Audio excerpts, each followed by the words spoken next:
શું વિચારશે મારા વિશે મારો આ સમાજ? જો નરસિંહ મહેતાની જેમ એ ડર નીકળી જાય ને, તો ભક્તિ મને અભિવ્યક્તિના દરેકે દરેક રંગરૂપમાં સારી લાગે છે. ભક્તિ મને ક્યારેક આરતીના દરેક સ્વરમાં સારી લાગે છે, તો ભક્તિ મને એક સાથે અનેક સંતો દ્વારા મંત્રોચ્ચારના સ્વરમાં સારી લાગે છે.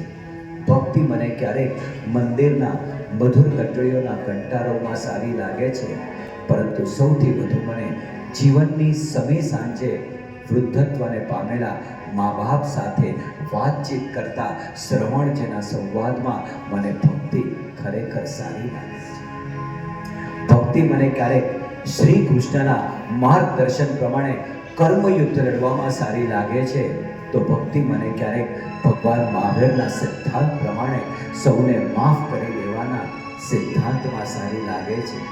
પણ સૌથી મને મારી દરેકે દરેક ભૂલો સામે યુદ્ધ લડવામાં અને બીજાની દરેક ભૂલોને માફ કરી દેવામાં ભક્તિ મને સારી લાગે.